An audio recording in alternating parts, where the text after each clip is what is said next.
So now, the winners.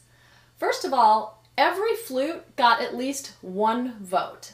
But there were two flutes which really stuck out, especially in round one.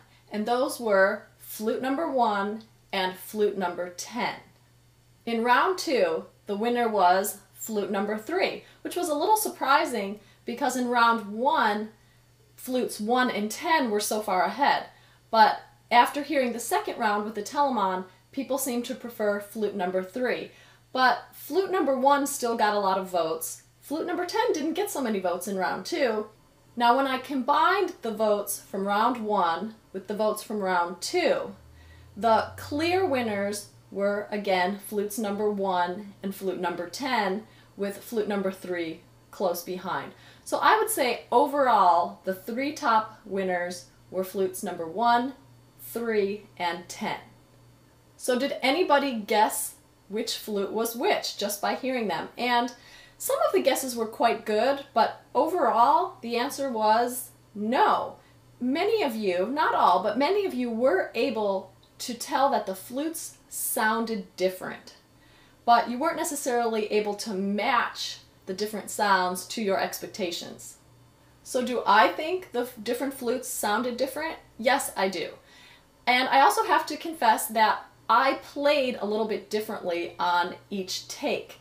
Even though I tried very hard to be as consistent as possible, there were natural human variations from take to take. Some of them were better than others, and I honestly can't say if that's just because of my concentration or inspiration in a given moment, or if the flute that I was holding at the time actually contributed to my level of engagement. So here are some of my comments related to the voting. In round 1, flute 1 and 10 were the clear winners, and flute number 1 is my flute. So the question then is, did flute number 1 sound superior because of the metals that it's made out of, or did it just sound better because it's my flute and I really know how to play it and I'm really comfortable with it and I know how to get what I want out of this flute? Now flute number 10 was a new flute for me, one that I'm not familiar with playing. However, it did have a platinum riser, just as my flute does.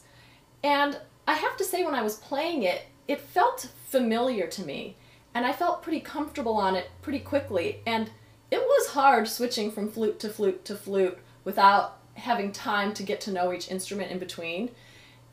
And when I picked up flute number 10, it felt familiar. So something, I think, about that platinum riser made it easier for me to play when I just picked it up cold. Now something else worth noting about flute number 3, the 10-karat gold flute. Flute number 3 was still being made in the workshop on the day I was visiting Burkhardt Flutes and Piccolos, and it was still wrapped in blue protective tape. And some of you noticed that. You were like, what is the strange cover or color of that flute? That flute was not yet finished, so it still had the refinement left to be made on the flute. But also the protective tape was covering even the keys so that the open holes were closed off. And I have to tell you, I could hear a difference in the sound because that flute was covered in tape. And it wasn't really playing at its full potential. The interesting thing was that I really liked that flute, and I could tell it had a very beautiful sound, but it just wasn't opened up yet. So I would be very interested in hearing that flute again when it's all finished. So you may want to know, as the performer who was playing on these different instruments, can I hear a difference between the metals?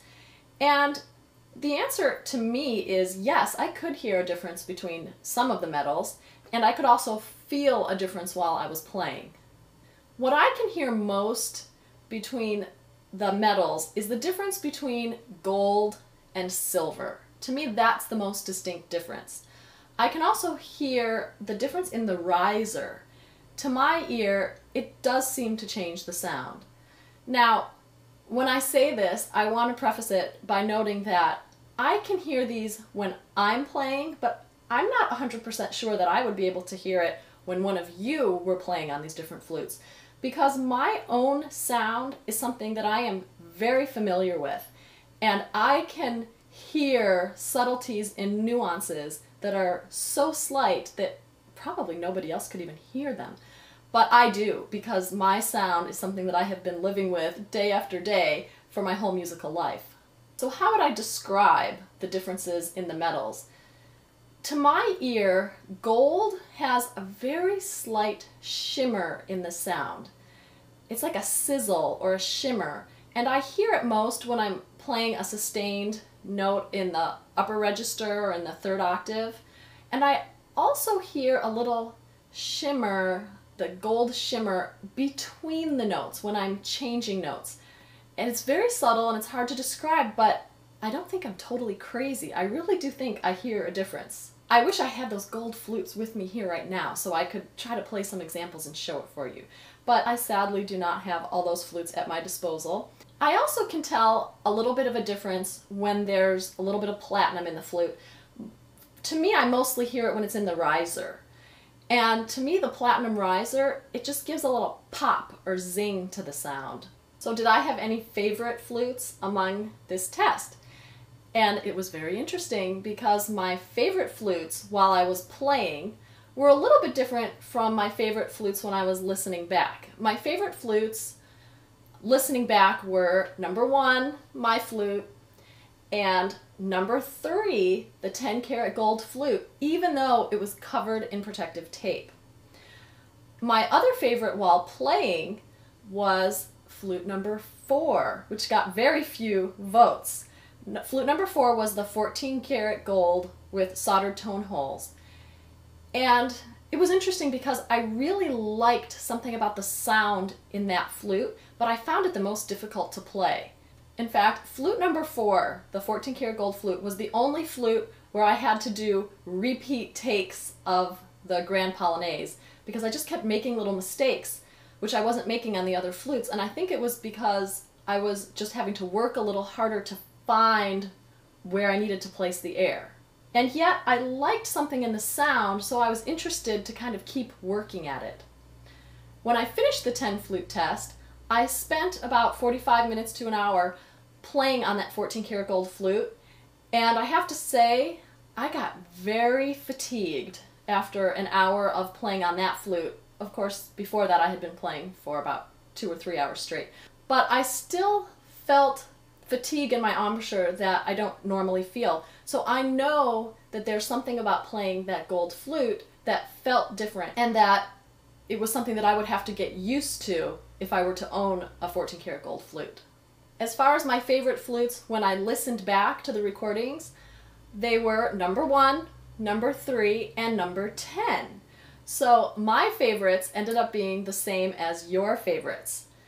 I also thought I could hear a very clear distinction between flute number 2, which was the 19.5-karat flute. To me, there was no question that that flute had the darkest sound of all the instruments. So this brings us to our conclusion. Can we, in fact, prove that flutes made of different metals indeed sound differently?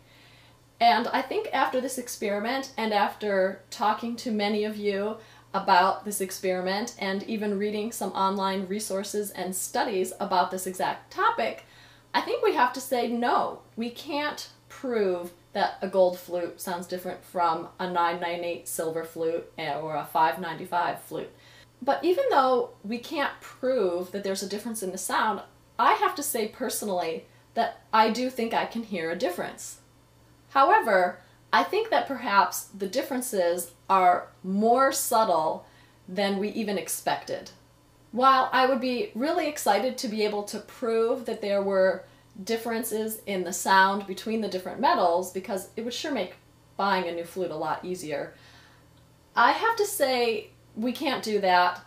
But in the end, being a musician is not really about scientific proof. It's really about expression and instinct, and about trusting your own ear.